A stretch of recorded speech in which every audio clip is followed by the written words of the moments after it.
जय हिंद दोस्तों। स्वागत है आप सभी का आरंभ है परसेंट सीरीज की एक नई वीडियो में। इस वीडियो में हम एडुटेरिया के 5000 प्लस क्वेश्चन की बुक का सेट नंबर 4 कवर करने वाले हैं। तो बिना टाइम वेस्ट किए स्टार्ट करते हैं। तो दोस्तों सबसे पहला क्वेश्चन है, भारत में पर्यावरण संरक्षण अधिनियम कब पारित किया गया? कब पारित किया गया था पर्यावरण संरक्षण अधिनियम? तो ये पारित किया गया था 1986 में। दूसरा क्वेश्चन है, निम्नलिखित में से एक कृत्रिम परितंत्र है। कौन सा कृत्रिम परितंत्र है? तो ये बगीचा कृत्रिम परितंत्र है। इसका मतलब है कि कौन सा ऐसा आचार में से कौन सी ऐसी चीज़ है जिसे कृत्रिम यानी मानव द्वारा बनाया गया है। वन तो मानव द्वारा नहीं बनाया गया है, समुद्र भी मानव द्वारा नहीं बनाया गया है, झील भी मानव द्वारा नहीं बनाया गया, लेकिन बगीचा जो है वो मानव द्वारा बनाया गया है। चलिए बात करते हैं क्वेश्चन नंबर 3 के बारे में। निम्नलिखित में से कौन सा सर्वाधिक ग्रीन हाउस इफेक्ट करता है? तो कौन सा करता है? ये करता है जलवाष्प। ठीक है। नेक्स्ट क्वेश्चन है, भारत की मुख्य भूमि का दक्षिणतम बिंदु है। कौन सा है भारत की मुख्य भूमि का दक्षिणतम बिंदु? तो बताइए। यह है कन्याकुमारी। ठीक है, मुख्य भूमि का पूछ रहा है इसलिए कन्याकुमारी होगी। अगर मुख्य भूमि नहीं दिया रहता, सिर्फ दिया रहता भारत की दक्षिणतम बिंदु क्या है, तो ये हो जाता इंदिरा पॉइंट। ठीक है। तो अब आते हैं नेक्स्ट क्वेश्चन, क्वेश्चन नंबर 5 की तरफ। भारत में किस प्रकार का वन सर्वाधिक भाग में पाया जाता है? कौन सा वन सर्वाधिक भाग में पाया जाता है? उष्णकटिबंधीय पर्णपाती वन। निम्नलिखित में से कौन सा सही है? हिमालय के पश्चिमी भाग की अपेक्षा पूर्वी भाग में अधिक विविधता पाई जाती है। दूसरा है, हिमालय के पश्चिम भाग की अपेक्षा पूर्वी भाग की चौड़ाई अधिक है। इसमें सही है केवल एक, मतलब हिमालय की पश्चिमी भाग की अपेक्षा पूर्वी भाग में अधिक विविधता पाई जाती है। बात करते हैं क्वेश्चन नंबर 7 के बारे में। अरब सागर में गिरने वाली भारत की सबसे बड़ी प्रायद्वीपीय नदी कौन सी है? सबसे बड़ी प्रायद्वीपीय नदी जो कि अरब सागर में गिरती है कौन सी है? यह है नर्मदा नदी। नेक्स्ट क्वेश्चन, क्वेश्चन नंबर 8, चाय की खेती के लिए निम्न में से कौन सी मिट्टी सबसे उपयुक्त है? बताइए। ये हो जाएगा अम्लीय मिट्टी। ठीक है।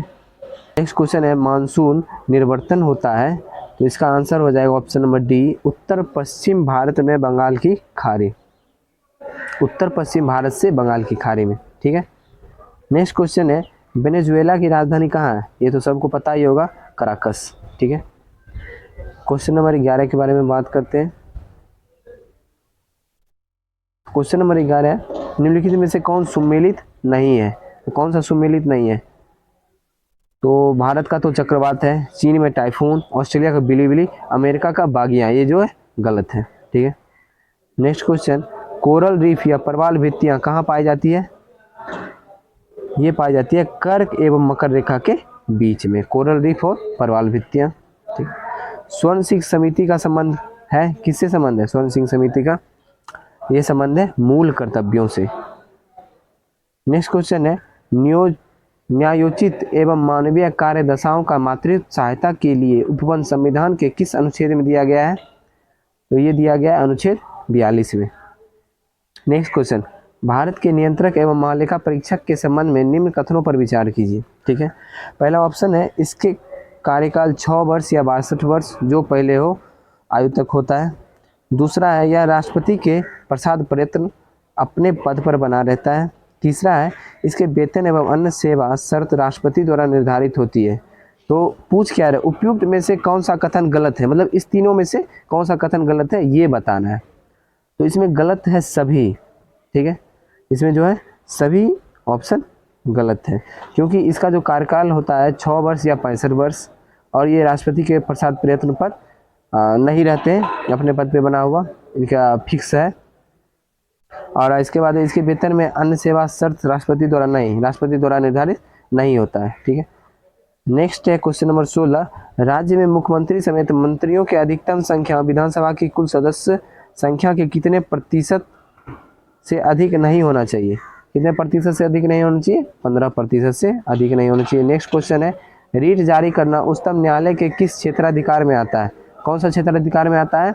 ये आता है न्यायाधीश क्षेत्राधिकार में। नेक्स्ट क्वेश्चन है, दल बदल अधिनियम संबंधी संशोधन कब पारित किया गया? तो ये पारित किया गया 1985 में दल बदल अधिनियम। ठीक है। सर्वप्रथम प्रत्यक्ष चुनाव का प्रावधान निम्नलिखित में से किस अधिनियम द्वारा किया गया है? किस अधिनियम द्वारा किया गया है?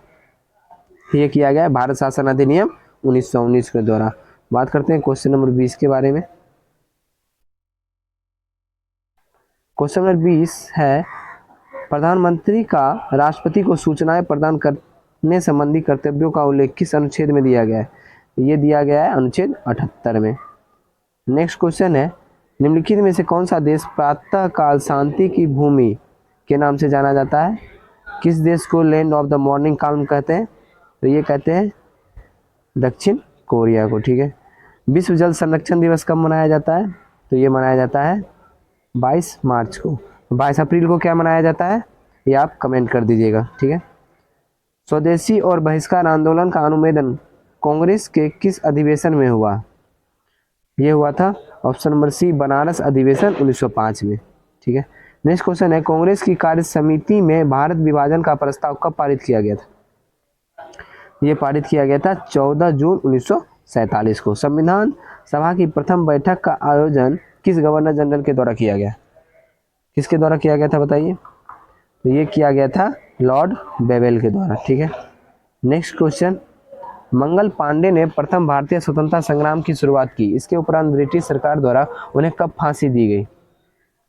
कब दी गई थी? ये दिया गया था 8 अप्रैल 1857 को। नेक्स्ट क्वेश्चन है, बहावी आंदोलन का प्रमुख क्षेत्र नहीं रहा। कौन सा नहीं रहा? तो ये है असम। पुस्तक एरिया ऑफ डार्कनेस के लेखक कौन है? एरिया ऑफ डार्कनेस के लेखक BS नायपॉल है।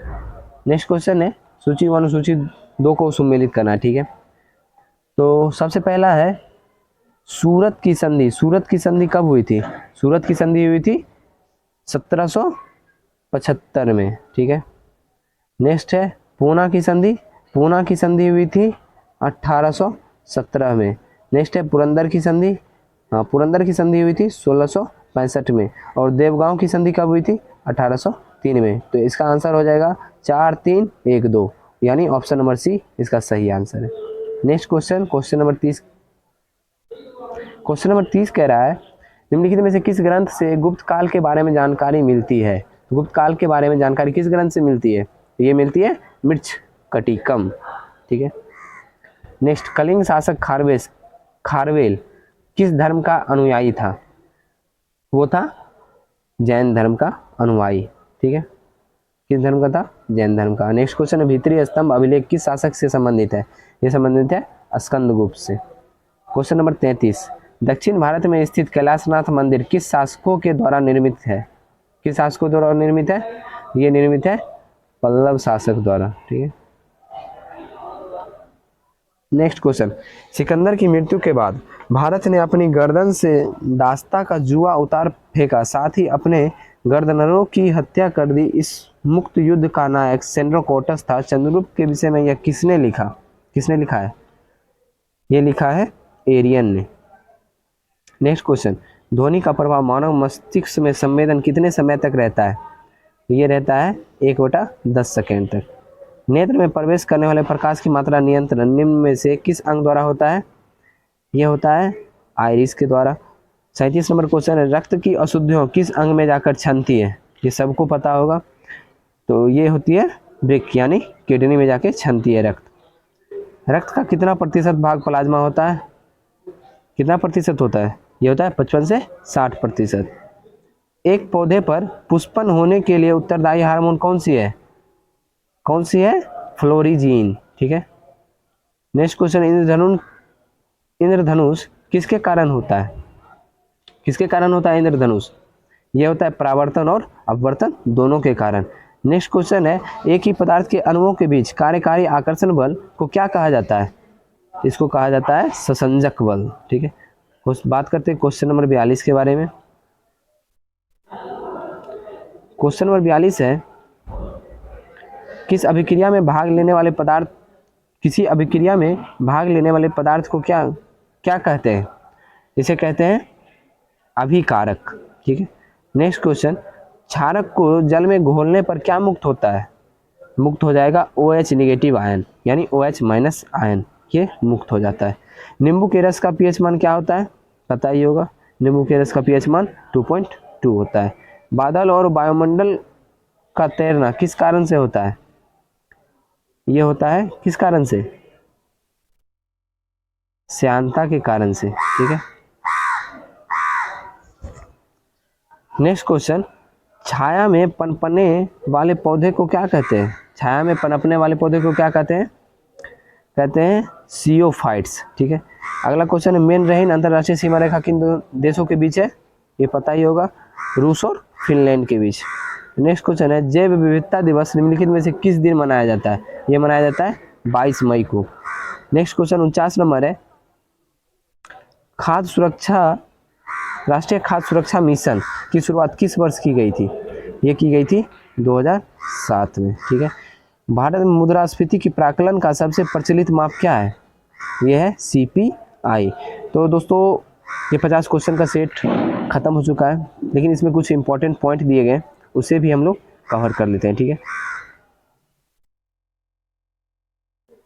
तो इम्पोर्टेंट पॉइंट में दिया गया है, बौद्ध धर्म के संस्थापक थे, बौद्ध धर्म संस्थापक गौतम बुद्ध थे। गौतम बुद्ध का जन्म कब हुआ था?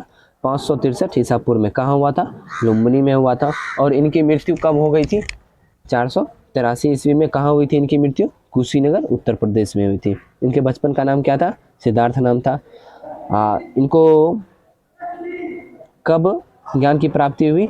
तो 6 वर्ष की कठिन तपस्या के उपरांत 35 वर्ष की आयु में कहाँ पे हुई? फल्गु नदी के किनारे ज्ञान की प्राप्ति हुई, ठीक है। आगे दिया है, बुद्ध ने अपना पहला एवं सर्वाधिक उपदेश क्रमशः सारनाथ एवं श्रावस्ती में दिए। तो पहला उपदेश कहाँ दिए थे बुद्ध? ये सारनाथ में दिए थे। और सर्वाधिक उपदेश कहाँ दिए? श्रावस्ती में दिए। बौद्ध धर्म में आत्मा की परिकल्पना नहीं है, जबकि पुनर्जन्म की मान्यता है, ठीक है। बौद्ध संघ में सम्मिलित होने की न्यूनतम आयु कितनी थी? तो 15 वर्ष थी। गौतम बुद्ध ने अम्रपाली को सर्वसम्मति से स्त्री रत्न घोषित किया था। किसको घोषित किया था? तो अम्रपाली को। ये कौन थी? बौद्ध धर्म से जुड़ने वाली दूसरी महिला थी, ठीक है। ये कौन थी? बौद्ध धर्म से जुड़ने वाली दूसरी महिला थी। और पहली महिला कौन थी? गौतमी थी, ठीक है। और एडविन अर्नाल्ड ने गौतम बुद्ध को क्या कहा है? एशिया का ज्योतिपुंज, लाइट ऑफ एशिया, ठीक है। अब बौद्ध धर्म की ये सभा का कब कब लगी और कहाँ कहाँ लगी उसके बारे में देख लेते हैं। प्रथम संगीति इसकी कहाँ हुई थी?